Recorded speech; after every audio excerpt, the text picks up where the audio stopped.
And a little earlier, I also got the chance to speak to the former Speaker of the Manipur Assembly, five-time MLA, he's a Meitei leader, Hemchandra Singh. I got a chance to speak to him. I did put to him what is happening in the situation out there and how can we move towards peace from here.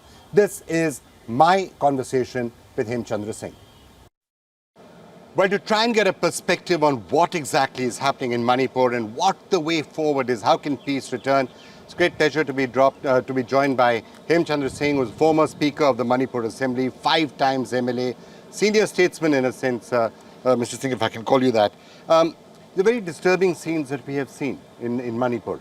How can we return to the path of peace? And what exactly is happening? What can you tell us about what's happening on the ground? Well, Vikram, thanks for having me on the show first, in the first place. And then I think you aptly and correctly said that this is a very disturbing scenario unfolding in Manipur for the last 1 month.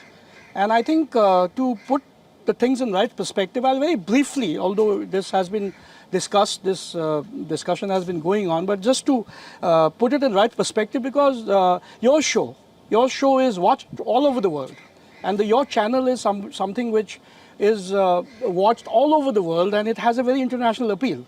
And I think this, the tragedy of this whole, this crisis which has unfolded in a lot of violence and a lot of destruction of property and houses and a lot of innocent lives has been also put in a very bad light and has been twisted. As in, for example, you may allow me to say that it has been twisted in the international media as something like a Hindu-Christian kind of a conflict where churches have been burnt, where where a majority community has unleashed a wave of pogrom, or maybe something like a ethnic cleansing kind of a situation. Well, I was just talking to to a leader from the KPA, Mr. Hansing. He used exactly that phrase. He said ethnic cleansing has taken place.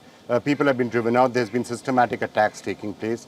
How would you respond to that? And your community, the Meitei community, is the one which is holding responsible for it. Well, Vikram, I was very, very appalled, and I was very, very disturbed because I didn't know that you had spoken to him, but I had seen his interview with Karan Thapar, and that became as a very big shocker for me because. In the first place, Mr. Hansing is somebody who is a very respected citizen, probably a senior citizen now, and widely well-read. But the kind of rhetoric, the kind of language he used was absolutely, I think, condemnable, not expected of him, because he may be a very angry man today. So am I. We are not talking about we're talking about Kuki houses being burned. We are talking about Meitei houses being burned.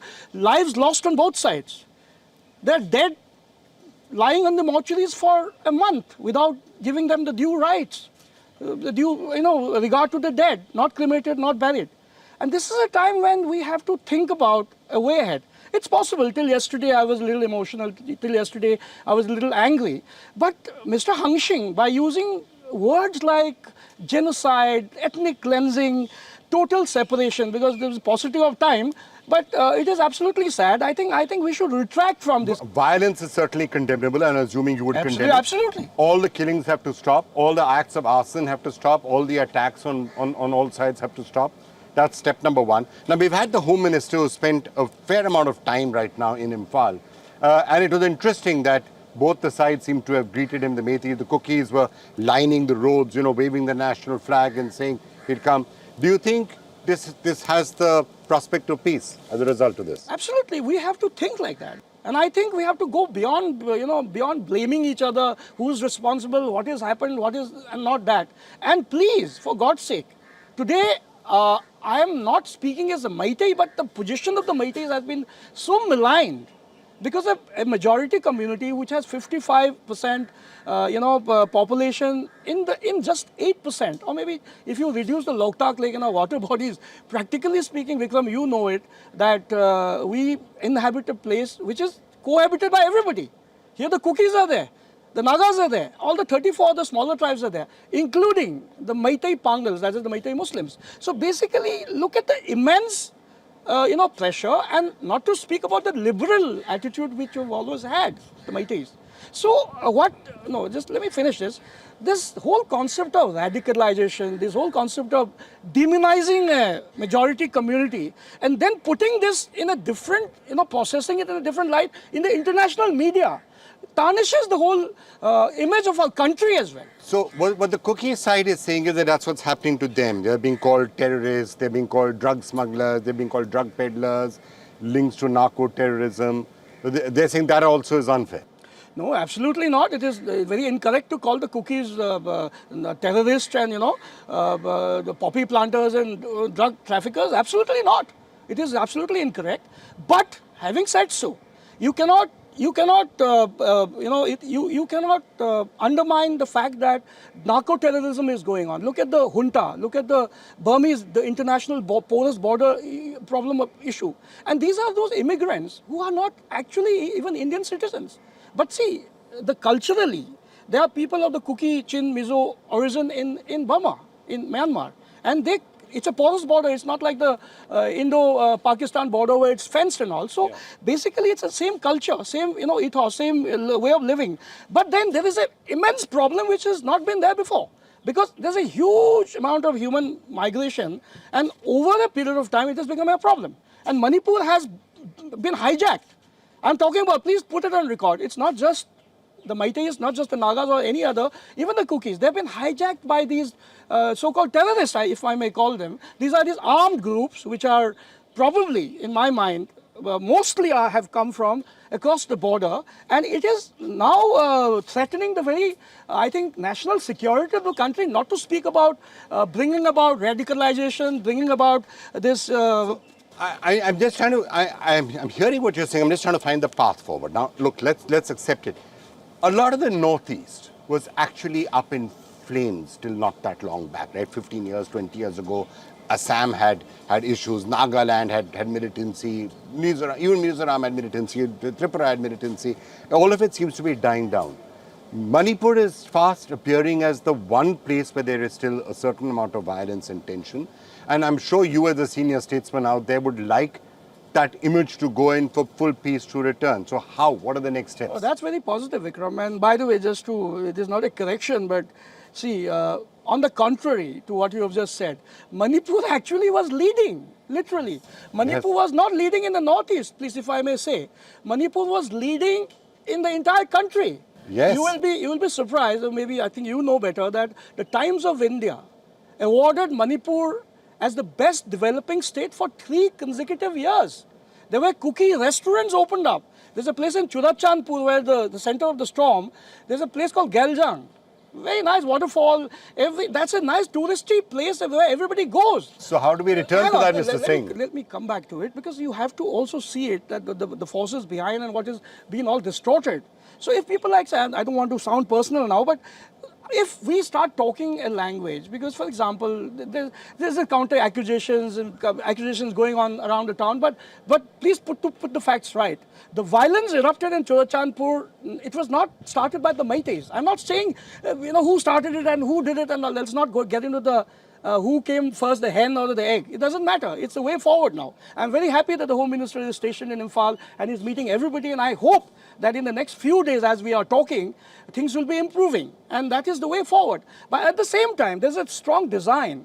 You will realize that on the third after the whatever the so-called peaceful rally, what peaceful rally? What kind of peaceful rally it was? AK-47 wielding people, Kalashnikov holding people, is it a peaceful rally? And people like Mr. Hangshing are calling it a peaceful rally. Please, the peaceful rally cannot be weaponized. Peaceful rally cannot have room for weapons. And then, Vikram, please, I mean, you may correct me, this is for the viewers to see, it's for the whole world to know if I'm saying something wrong. They went after the peaceful rally, the so-called peaceful rally, with all these arms, the Sioux camp militants and whatever. It's all viral, it's all on the social media in the public domain. And then these guys go to Churachan, all these Meitei villages, and burn down all the villages, kill innocents. And by the way, Churachandpur, as you know, people have said that it is named after our Maharaja, Churachan Maharaja. And what happened was, then it was raised to the ground, everybody, whatever has happened. And then, sporadic, definitely, it was not good what happened in Imphal. I condemn any kind of violence, but whatever happened went out of control, unexpected. And on the 4th, I saw it. I'm from Imphal, so I was very pained to see all my childhood friends' houses being razed to the ground. The additional DGP's house was attacked. You know, all kinds of things. And it is not wrong that Mr. Hangshing and the Kuki community or the Raja, the Kuki society is very, very anguished, very hurt. But what about the Meiteis? Okay, so let me try and end this by finding a path towards peace. You're saying that the Meitei side or the Imphal should not be, there should be no different administrative relationships that should come up. You're saying that there's not been ethnic cleansing taking place, but at the end of the day, there has to be a path to peace that both sides have to be talking about. Meitei leaders need to be reaching out to the Kukis and saying, look, we've lived together, as you're saying, in peace and harmony for so many years. How do we return to that? So if you had to give that message, path to peace, what would it be? One, we have to de-weaponize everybody.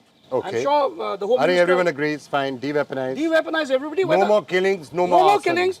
No more arsons. No more arsons. No driving out of people from their homes. Absolutely. And the last word, there is no compromise on the territorial integrity and the administrative setup. Under the Constitution, yes, mechanisms can be worked out. The scheduled tribes demand, you know, there's so many issues. But it should be within, it's very nice. Within one united Manipur. Yes, within one united Manipur.